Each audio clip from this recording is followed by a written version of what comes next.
to Basketball Talk Pro. I'm Ron Ecker.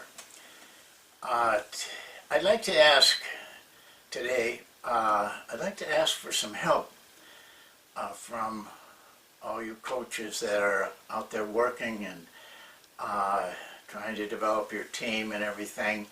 What I'd like you to do for me, if you wouldn't mind taking just a little bit of time, and that is to write for me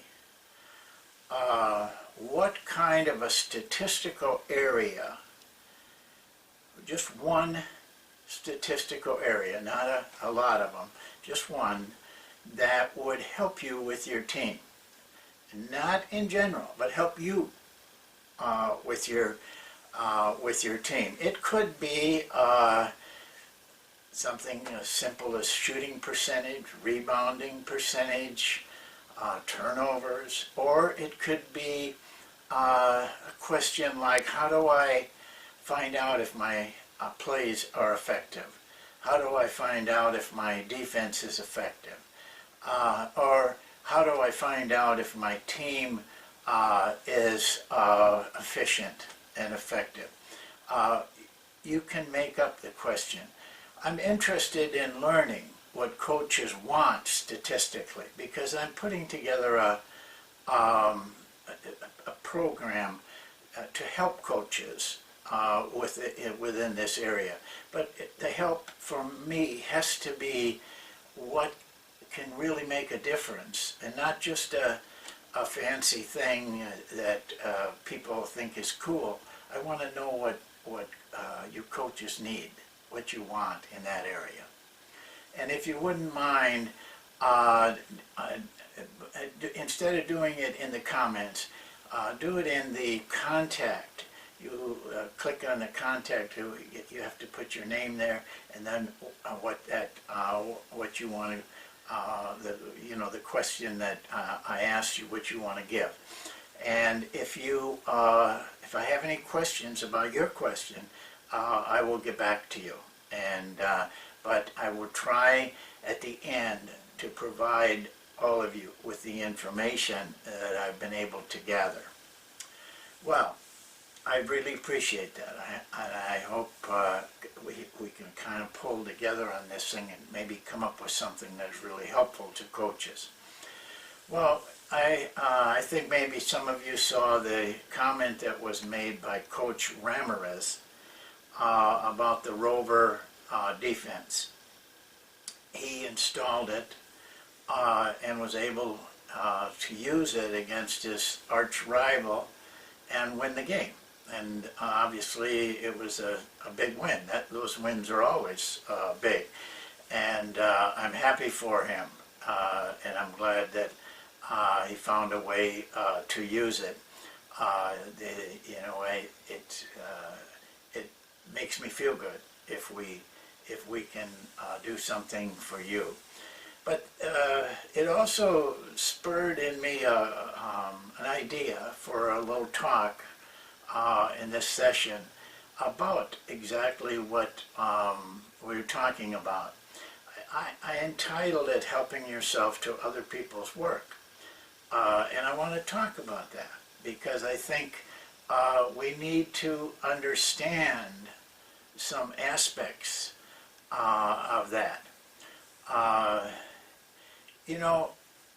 My first statement on that would be help yourself to anything coaches have. I don't think a coach will ever turn you down. We're a sharing profession. If you haven't found that out already, as years go on, you'll find out that we share a lot amongst ourselves. But when you help yourself, here's one caution I would give you. Don't change what you help yourself to.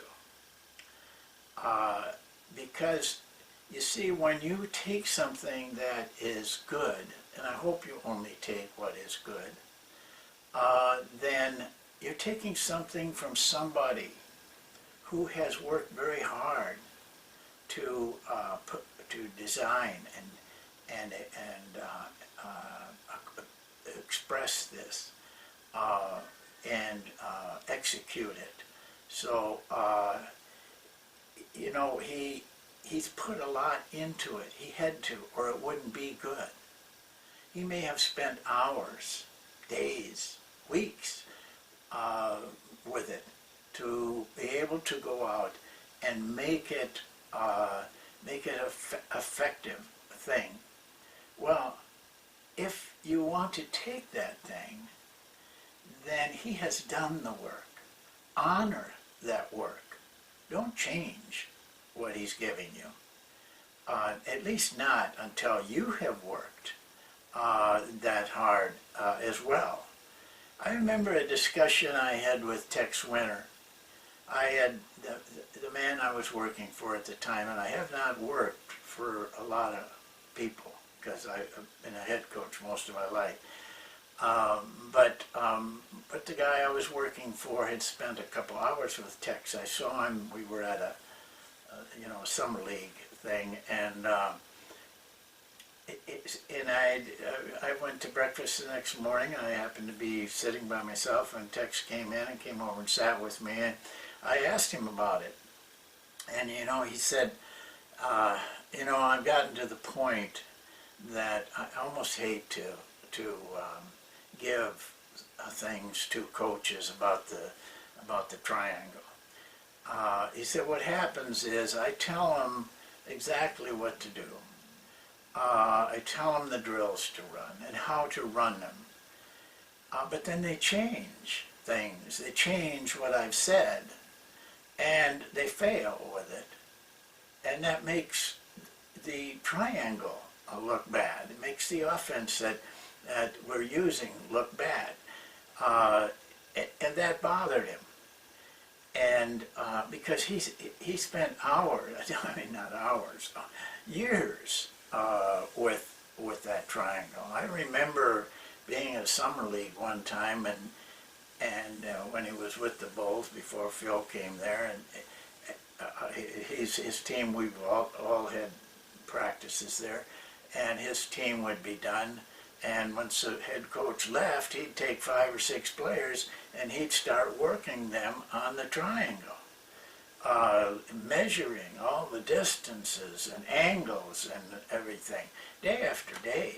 I mean, and Tex was an older man when he was doing this. Honor that. Honor the work that the guy you're taking it from has done to make it right. You don't know enough. You don't know what he knows, what he has gone through to change it. If you're going to take it, learn it. Study it. If you can, watch the man teach it. Watch the man practice it. And listen to the instructions he gives. Listen to what he emphasizes.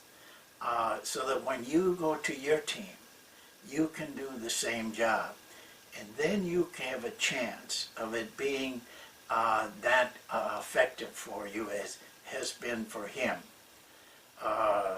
Taking the triangle as an example, how could you ask for anything more effective? Why in the world would you want to change it? Learn it. Study it. Get out on that gym floor and look at the ways things are spaced out. Walk through things. I've spent hours doing that on the Rover defense. And early in the morning, and nobody was around but the maintenance man, and if I could, I would take them out there and help me. And one time I grabbed the secretary and I said, could you get some of your friends and help me? I want to look at this defense. And she came back with 4 other girls. They had their pantyhose on and makeup and looking very nice. And we started to work. They got sweaty. Their makeup was running down. Their pantyhose were hanging down. They were a mess. They looked like crap when we were done. But they were happy. I mean, I really thought they were part of something. You know, we put our hands together and yelled Rover defense, and they went back to work, but I'm sure people thought they'd been raped or something when they got back. But it's a little funny story, but also it is the kind of work you have to do. And then when you take from that person, you are honoring him, and he knows that. But you don't honor him if you tweak. They love to use this word, tweak, a little bit. And what you're saying then is you think you know more than the guy that put it all together, that has spent the time with it and made it effective. That's what you're doing. You're saying, I know more than you. So I'm going to do this. I'm going to change this because I don't like it. Don't take anything if you're going to do that. It isn't the right thing in coaching. We don't mind giving up. We don't mind sharing, but share in the right way. Take what you want, but live with it, and put your soul into it, like the other person has, because they've taken it to an art form. Art in basketball is the most important thing. You can take all the statistics and all the plays and everything, but the art comes from what you can do with it. Everybody can do different things. John Wooden told me that there's just certain people that can take the same talent, the same resources, and turn them into something great, while others turn it into despair. That's the art of coaching. If you look at the statement I put up on top there about that, for art to appear, we have to disappear. In other words, take ourselves out of it and let it come. And that's what I'm asking you to do. Because when you put yourself into it, it's more ego than it is really helpful. But take yourself out of it. Take what you want, but honor it by not changing it until you have mastered it, like the person who gave it to you. Well, we're coming up on the holidays, but basketball always goes on. There's always going to be people working on Christmas Day and in basketball, and we'll keep trying to do our job. But thank you very much, and we'll see you next time.